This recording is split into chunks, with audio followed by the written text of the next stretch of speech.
the King Dome. Things are about to get underway here in Sydney. Big game for the Gold Coast. Red hot on a 4-game winning streak. Sydney always dangerous with those two bigs in Jerry Grant and Julian Kazoo. Let's see if the Sydney Kings can establish their interior game early. Backdoor cut, just a bad pass by Luke Cooper. And that is one of the things I spoke to Moose about. He said, if they're going to extend their pressure, we've got some pressure releases. I think that was an attempt at it. Well, they're going to have so much difficulty bringing the ball up with this extended defense of the Gold Coast Blaze. The last thing I thought is turnovers like that. So not a great start for the Sydney Kings. Nice pass into Will Hudson, and he gets a little bounce in his favor as here comes the pressure bothering Sydney early. Just barely get the ball inbounds, trailing 2-0. It's really set the tempo for their defense. Their extended pressure. The last 2 games, they've been able to hold opposition teams to less than 50 points is a phenomenal performance on the defensive end. And keeping teams below 40%. They are good indicators for Joey Wright and the Gold Coast Blaze. Kazoo on a nice pass to Nagy. Misses the layup. Here comes Adam Gibson. To De Leon. His three-pointer is good. They do that. The Gold Coast Blaze, they're not afraid to come down and take the early open three, particularly Adrice De Leon. Joey Wright really seems to give his players a good license. And another turnover to the Sydney Kings. This is exactly what Moose Rebellion would have been speaking about all week. And already in the first minute and a half, they've coughed it up twice. Hudson misses a layup on some good pressure by Kazoo. Blaze up 5-0, and the pressure is already a factor. Nice backdoor cut and pass. There is an opening that's going to happen against the pressure. If you can keep your poise, you will get those opportunities, and Sydney Kings execute at that time to get on the board. That is the antidote to that extended, in-your-face denial defense. You pick them off on a couple of back doors. We've already seen that's the second opportunity that Ben Madsen had. He had another easy layup that he should have made, but he gets the three-point play there. But, Steve, when you've got a team that is just so committed to try and deny the ball on the defensive end, all of a sudden you sucker punch them with a few back doors. That changes the mindset ever so slightly, and the intensity can sometimes go off the boil. De Leon is fouled and he gets to the rim. And that is set up by the fact that he drilled his first three, and you got to get up on it. And that's another thing. You know, I don't know the defensive strategy of the Sydney Kings, but having Adrice De Leon penetrate into the middle of the key wouldn't have been part of the game plan, I wouldn't have thought. With a player like that, particularly with the offense that the Gold Coast Blaze run, where they've got the bigs down low, well, bigger, because they've got really no bigger players down low. You send them to the help line, the baseline, you have a chance, but sending him to the middle, you give him all sorts of choices. And I think, make him hit the jumper. Don't leave him wide open, but he's not going to hit 8 threes. He wants to penetrate. He enjoys going by people too much. That is true. But after a guy like that's just hit one, it's hard to have that confidence just to sack off him too much. You don't want him to catch fire. Gibson has the ball scored off of his foot. A bit of defensive pressure by Luke Cooper. Jump in, guys. And that's what Luke Cooper has to do. We've said this throughout the course of the season. When you've got size issues like Luke Cooper, the way you combat that is exactly what he did there. He's up and in, and Ben Madsen, here's another one. You get up and in and just be annoying and trying to cause those unforced errors, which really that was. Adam Gibson's good enough to be able to deal with that type of pressure. Grant gets it up, no problem. Anatoly Bose for 3. Good ball reversal back to the sharpshooter. We're all tied up at 6. That's rare for the Sydney Kings. On the three-point line, they've been poor all season. gets it to Gibson. Very good backcourt for the Blaze. Petrie puts it on the floor against Grant. Stephen Hoare, medium range jump shot. Shot clock had gotten down to 2. Here comes Sydney after a rebound by Grant. Sydney won a ball reversal. Get it to Bowes. He traveled. That might have been a tough one, that one, Anatoly Bowes. Good head fake, puts the ball to the floor. He just splashed a 3. He was wide open. He's second-guessing himself. You get the license to let one fly after you've hit one, Steve. Oh, absolutely. You get the license to get 2 or 3 up after you knock your first one down as Petrie scores another layup for the Blaze. Gives them the 2-point lead. Shooting it at 60% when your shots are in the paint. Bowes to Grant. A lot of contact. Man. The initial one. Dre Grant had well, I'd say his best game in a Sydney Kings uniform in round 14 when the Sydney Kings got the win over the Gold Coast Blaze. But it wasn't just the fact they got the win. They shot 102 points, 102 to 96. And that caused an explosion by Joey Wright. He categorized it as their worst performance of the season. Nice pass by Cooper to Madge, and he comes up short. De Leon lines up the 3. That comes up short as well. They're the sort of shots I was talking about, Steve, when we spoke about the keys to victory for the Gold Coast Blaze. Sure, they've got the license, and we saw De Leon come down and already hit one, but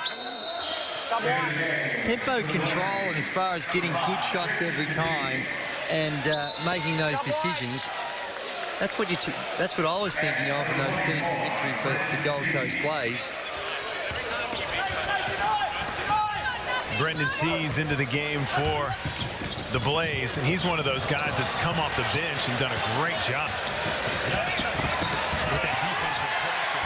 Nice pass against the extended pressure to get it to Julian Kazoo for the jam. We're all tied up at 8. Another example of how, if you got the skills and the game plan with that extended defense, you can break things down and create good scoring opportunities.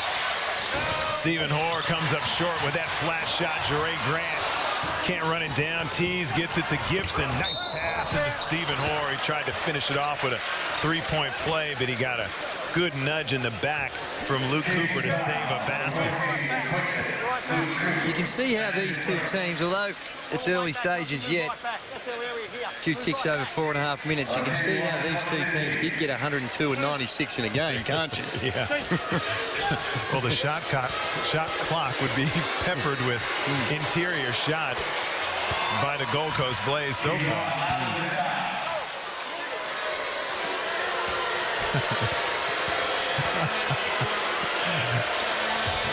Steve Hoare gets 1 out of 2. There is an L in there, Steve. Well, you know, you talk long enough, you're going to say something stupid eventually. Oh, yeah.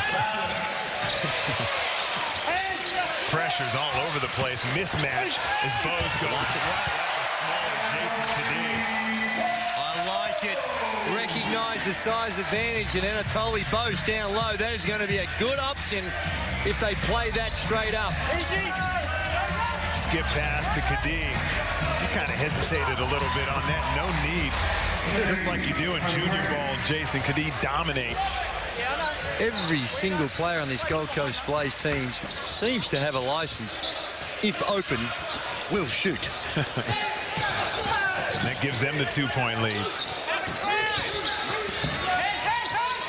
Grant, he pulls up just inside the 3-point line.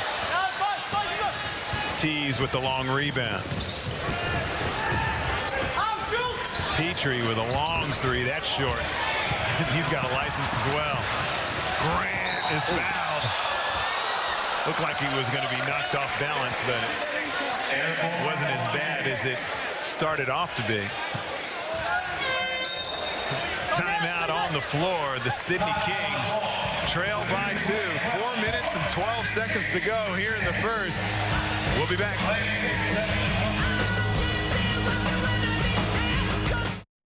Things to do before summer ends. Go to the beach. Go for a surf. Build a sand. I have no idea what that is. Go to Hungry Jack's. Play cricket. Watch cricket. Listen to crickets. Take your dog to the park. Go to an outdoor concert. Go to Hungry Jack's. Climb a tree. Fall in love. Ride a horse to Hungry Jack's. Come into Hungry Jack's for a summer value meal and get a Whopper Junior, small fries and small frozen Coke for just $3.95. Available all day, every day. Hungry Jack's makes it better. Be aggressive to the rim. Be aggressive to the rim. All right?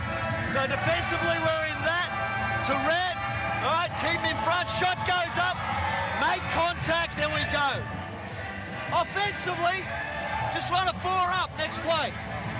4-up next play. All right? So we got subs coming in. So Jules, match. You've got to dominate that spot, or Tolly, doesn't matter. Then we're coming off that with Duray or Graham. All right?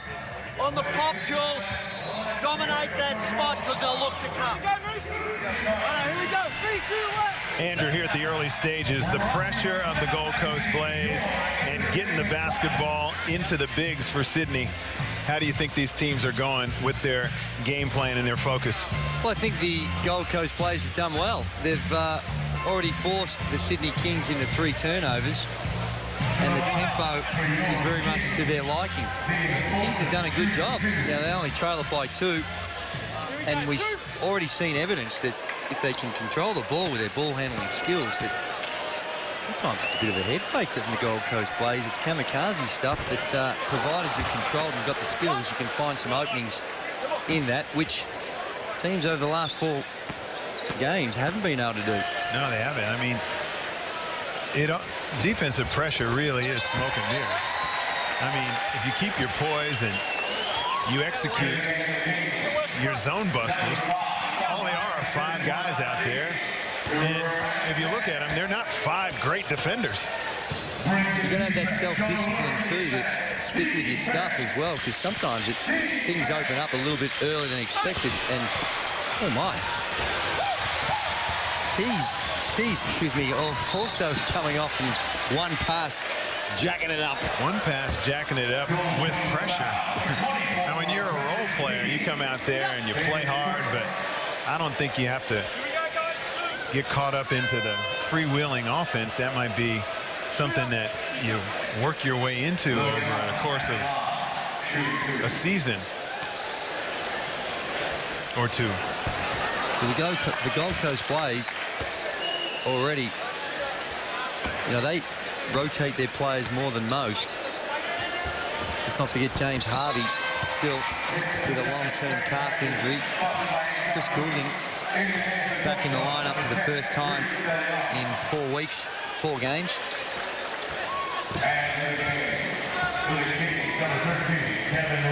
Kings running a little token extended pressure just to slow down and disrupt the offense of the Blaze. They don't get into anything, and it's 10 on the shot clock. Little zone defense now by the Sydney Kings. They go to a 2-3.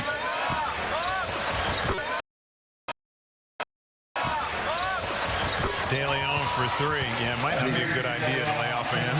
That looks effortless. I wasn't sure about some of that early suggestion that he might have had. Ratch. Another backdoor play. Again, good composure, good control, good cut by Ratch. Field goal percentage, the Sydney Kings shooting it at 55%. De Leon for another 3. That's off the mark. Drake ran way upstairs on that board. Sydney down by 1, looking to take the lead on this possession.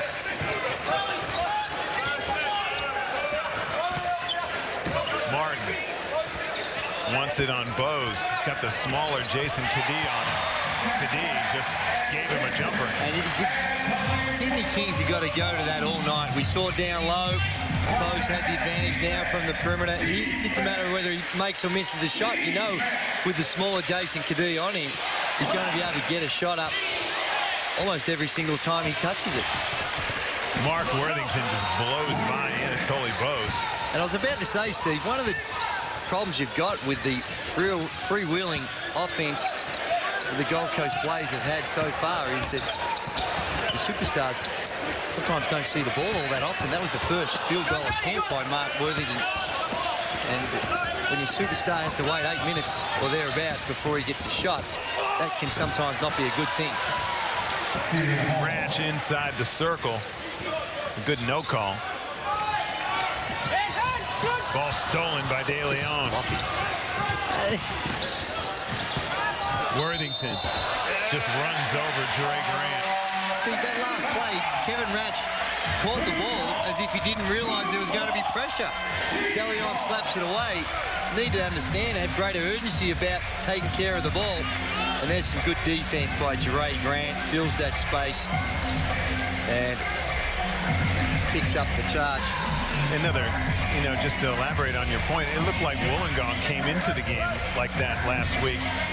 That pressure that they put on Cairns as Julian Kazoo somehow gets the catch and the finish. There's a way to beat the press. Just go the length of the floor and throw it up to the big fella. That was a super grab by Julian Kazoo, catching that thing in traffic like an AFL star. After a shaky start by the Sydney Kings with a couple of early turnovers, it hasn't dented their confidence. They're playing with some good confidence. A pass like that Luke Martin just made was not an easy one, but he wasn't gun-shy in pulling the trigger on a fairly difficult pass. And that one just gets to its mark. Garlip tips it out of bounds. Now, why wouldn't you just pull up and shoot a 10-footer instead of a 6-foot floating runner? Shoot a 10-footer. I never understand that. Dan trying to get a little closer. Sydney looking a little shaky on this possession. A little. Get it to Magin. They sag off of him. He misses the jumper. Graham Dan too big for De Leon. Magin gets the cut and the follow. Kings up by 2. Well, it wasn't pretty, but they got the result that they wanted. Good rebound by Graham Dan using his size advantage. And as we spoke about, another one of the keys to the game for the Sydney Kings is getting the big fellas involved, because they do have a distinct size advantage tonight. Golding's off the mark. The long rebound goes out of bounds. And Luke Martin runs into the cheerleaders. This zone really has bothered the Blaze. It has really disrupted their tempo. It has. It was worth a look because there was a lot of pressure in their man-to-man, and it didn't seem like they were containing the penetration, but the Gold Coast Blaze settling for jump shots throughout, but even more so against the zone, so certainly has been helpful to them. Kings don't have any trouble breaking the pressure because the trail man is Graham Dan, and he can handle the ball. Kazoo with the little sidestep, Euro step, wasn't able to get it to go. Ratch is short. Loose ball goes eventually to Worthington. 20 seconds left here in the quarter. Get it to De Leon. He'll slow it down. 1 second difference between the shot clock. No. Now there is just the game clock. Gibson finds De Leon. He lines up the 3. That's long. Kazoo gets it to Magin. He'll run out of time before he can get one off. But